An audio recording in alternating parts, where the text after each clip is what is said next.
Olá, vamos estudar juntos hoje mais uma lição de número 4, que tem como título O Caminho Difícil. O verso dessa semana está lá em Isaías, capítulo 8, verso 17, que diz assim: Esperarei no Senhor, que esconde o seu rosto da casa de Jacó, a ele aguardarei.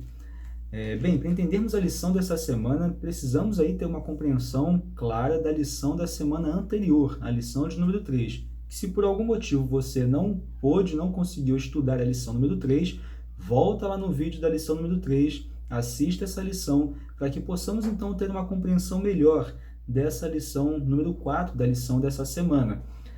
De qualquer forma, fazendo um breve resumo, né, na lição da semana passada, nós estudamos ali a primeira metade do capítulo 7 de Isaías, o momento onde Acais, ele escolhe, né, ele decide se aliar ao reino da Assíria para vencer a ameaça que vinha do norte, daquela coalizão entre Síria e Israel, o reino do norte de Israel.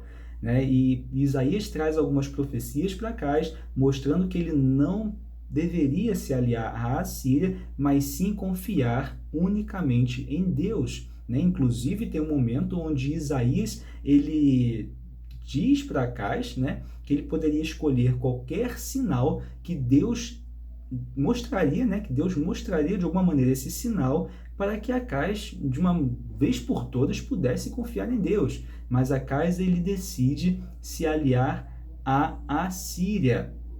E nós vemos esse momento lá em 2 Reis, capítulo 16, verso 7, quando diz assim, 2 Reis 16, verso 7, Acais enviou mensageiros a Tiglat-Pileser, rei da Assíria, dizendo, eu sou teu servo e teu filho, sobe e livra-me do poder do rei da Síria e do poder do rei de Israel, que se levantam contra mim.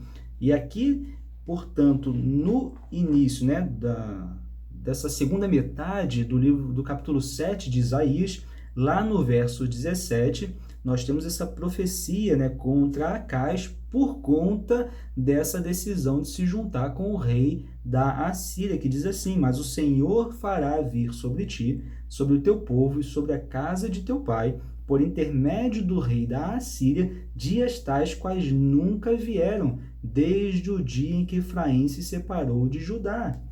Portanto, aqui nós temos já, né, essa profecia contra Acais, contra o povo de Judá, porque Acais resolveu, né, decidiu de fato se aliar ao rei da Assíria para vencer essa ameaça que vinha do norte. E no decorrer do restante do capítulo 7 de Isaías, Isaías traz algumas metáforas para também reforçar essa questão dessa destruição completa de Judá. Uma das metáforas aqui que eu separei está lá no verso 20 do capítulo 7, que diz assim, naquele dia rapar-te-á o Senhor com uma navalha alugada do outro lado do rio, a saber, por meio do rei da Assíria, a cabeça e os cabelos das vergonhas e tirará também a barba. Eu separei justamente esse verso aqui no nosso comentário bíblico para então compreendermos um pouco melhor essa metáfora. Né? Quando diz nessa questão da navalha alugada, diz assim, né, que Isaías ele já havia comparado Judá, lá no capítulo 1 do seu livro, a um homem doente cujo corpo não havia nenhuma parte sã. Desta vez, aqui nessa metáfora, Isaías ele compara, né, Judá, compara essa nação a um homem sujeito à indignidade suprema de ter os pelos e cabelos raspados da cabeça aos pés, incluindo a barba. Os orientais consideravam isso uma desgraça.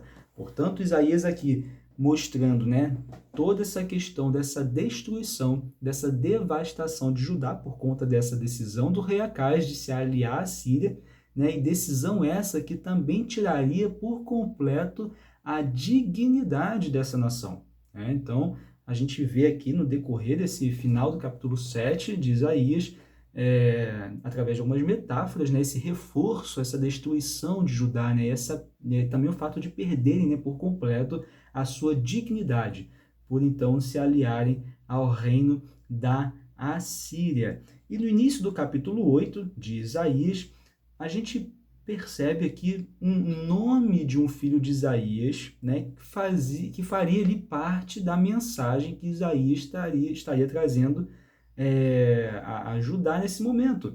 Lembre que na lição passada, no capítulo 7, um nome de um dos filhos de Isaías já estava fazendo parte ali de uma mensagem profética para o rei Acais. Lembra o nome do filho de Isaías, né? Quando dizia, um resto volverá.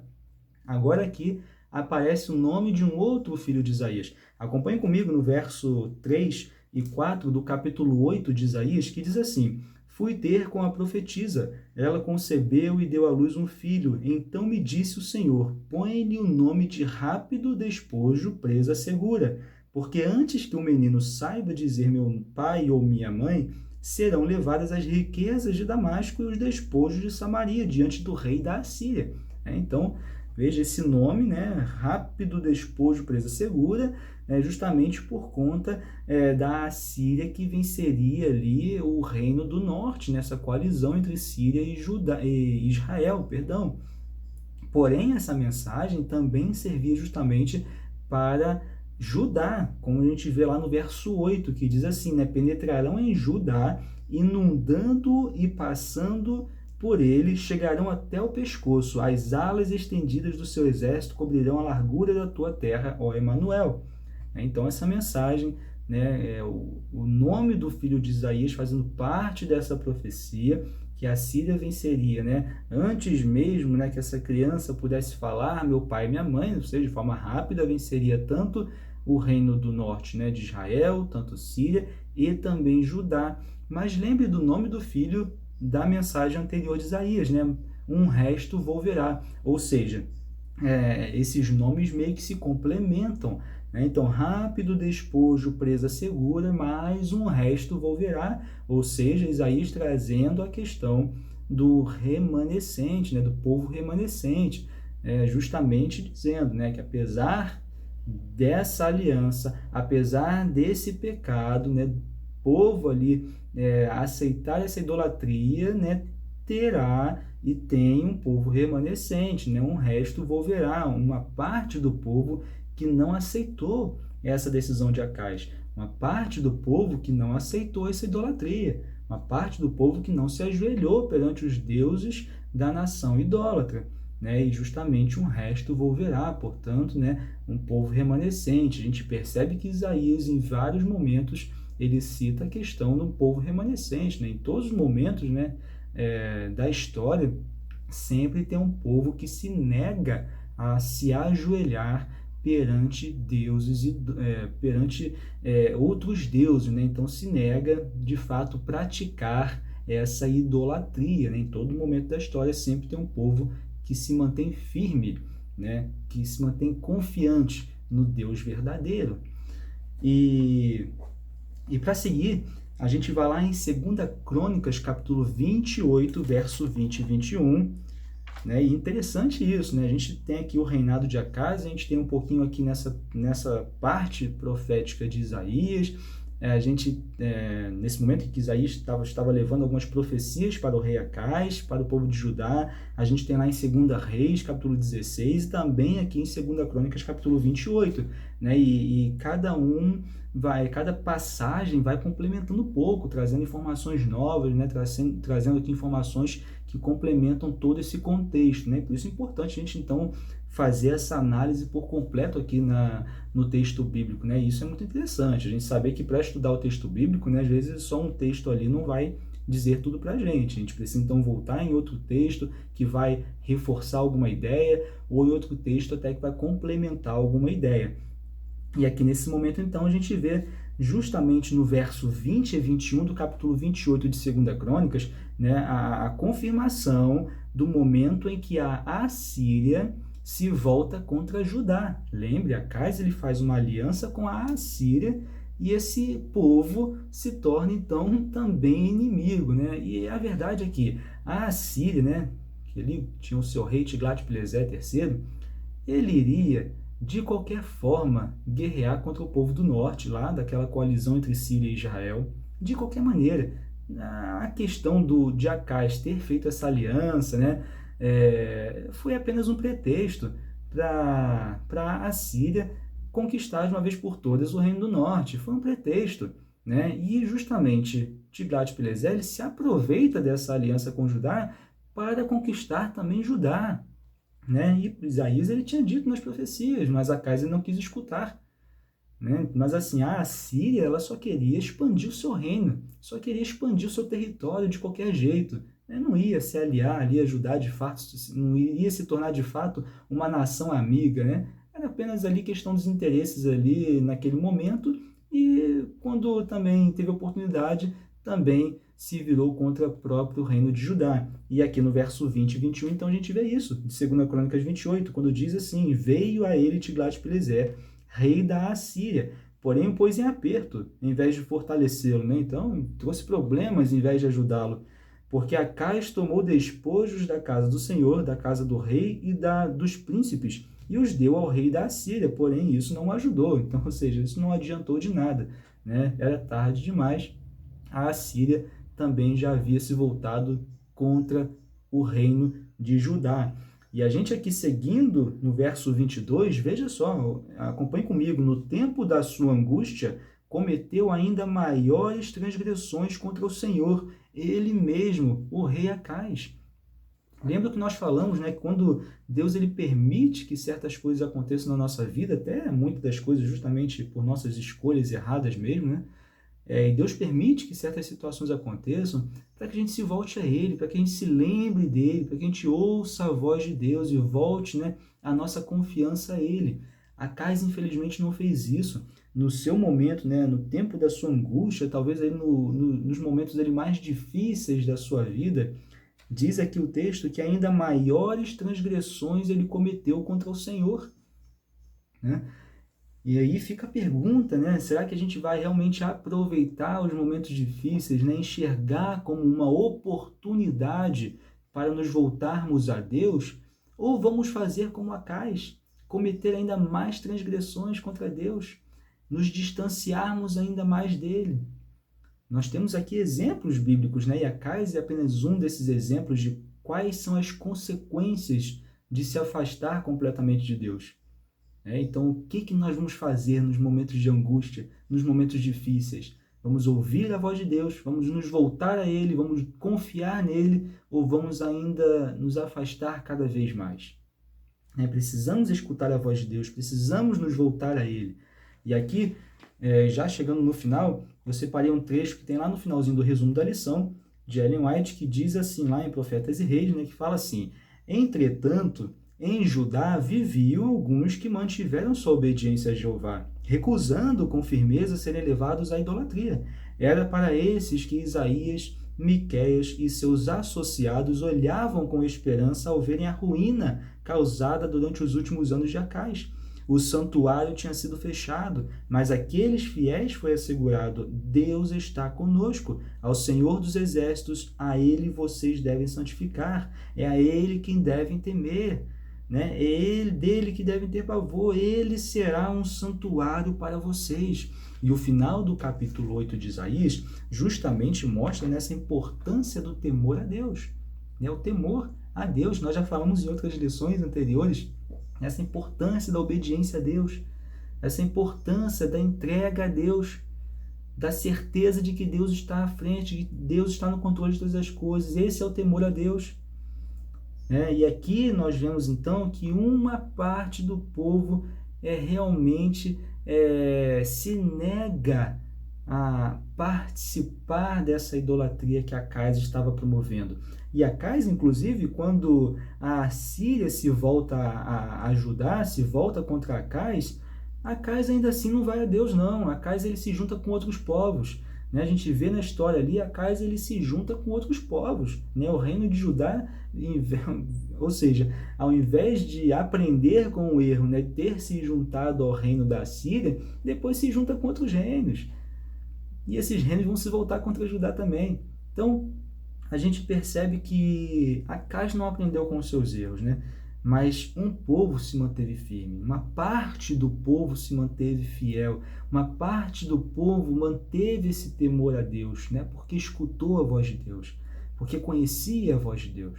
E eu finalizo a lição de hoje trazendo a ilustração que está lá no início da nossa lição. Está lá na lição de sábado essa ilustração. E eu vou usá-la para finalizar a lição de hoje, né? Quando nessa ilustração diz que, né, uma menina estava ali num prédio em chamas, ela era cega e por conta ali da logística, né, os bombeiros não conseguiram colocar as escadas para que eles fossem até ela e ela então descesse em segurança com os bombeiros pelas escadas. E eles então colocaram uma rede lá embaixo, né, o quarto andar que ela estava, e eles falaram para ela pular, para que ela pudesse então se salvar, e falaram, pode pular, tem uma rede aqui que irá amenizar o impacto da queda e você então poderá ser salva. Mas a menina não estava pulando, ela não estava obedecendo essas ordens dos bombeiros. Até que chegou seu pai, pegou o megafone e falou para que ela pulasse, porque tinha ali embaixo uma rede que iria salvar a sua vida. E a menina, de uma maneira assim tão confiante, né, no seu pai, ela pulou tranquila, né, com seu corpo relaxado, né, que acabou ali nem distendendo um dos seus músculos, nem quebrou um dos seus ossos, e ela então foi salva, porque ouviu a voz do seu pai. Ela não podia enxergar a rede, né? Ela não enxergava a rede. Ela poderia muito bem ter pensado, eu vou por um lugar que é mais seguro, vou pelas escadas aqui, né, me encostando nas paredes e sentindo aqui um local mais seguro do que simplesmente pular do quarto andar. Né? Talvez na sua mente seria um caminho ali mais seguro. Mas por mais que aparentemente ali, né, o caminho de pular, né, seria de um caminho talvez mais difícil, onde realmente ela teria que depositar realmente toda a confiança, porque era algo que ela não enxergava, não tocava, simplesmente tinha que pular e acreditar que teria uma rede lá embaixo para salvar a sua vida. Mas ela confiou no seu pai. Ela conhecia a voz do seu pai. E o seu pai, então, quando falou, pule, porque aqui você será salva, terá uma rede que irá te salvar, ela, com tranquilidade, confiou e pulou.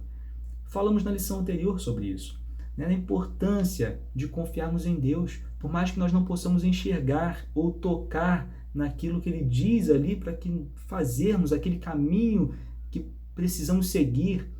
Né? Muitas vezes escolhemos aquele caminho onde nós podemos enxergar, tocar. Acais fez isso. Acais, ele opta por se aliar a uma nação porque é aquilo que ele pode enxergar, é aquilo que ele pode tocar, e ele deposita sua confiança nisso. Né? Mas não depositou sua confiança em Deus, porque ele não escutou a voz de Deus, porque Deus simplesmente falou para ele confiar, não fez ali algo ali que ele pudesse enxergar de fato, né? Mas Acais, então, não confiou em Deus e confiou nos seus sentidos. Né? Precisamos confiar em Deus. Precisamos confiar em Deus, apesar do caminho parecer um pouco mais difícil, um pouco mais perigoso. Mas se Deus disse, esse é o caminho, precisamos seguir nesse caminho. Se Deus diz, pule aqui, porque aqui você será salvo, por mais que não podemos enxergar a rede lá embaixo, nós precisamos confiar e pular e acreditar que, de fato, Ele estará sustentando a nossa vida. Então, que nós possamos aprender com essa história e com essa ilustração e com esse momento da vida de Acais, do povo de Judá, e que possamos realmente fazer diferente e fazer parte daquelas pessoas que optaram e que optam por se manter fiéis em Cristo, né? Por se manter fiéis em Deus, confiando nas suas promessas e não nos permitindo, né, fazer parte da idolatria ou confiar naquilo que podemos enxergar ou tocar, mas podemos realmente confiar no nosso Deus. E Isaías não fala apenas não traz profecias apenas de destruição, né? Isaías traz também profecias maravilhosas e talvez a próxima lição seja aí a principal profecia de Isaías, aquela profecia que nos dá esperança, que trouxe esperança para o seu povo e certamente traz para cada um de nós também. Mas é assunto para a próxima lição. Então, mais uma vez, foi um grande prazer estar aqui com você. A gente se vê, então, no próximo estudo. Até lá!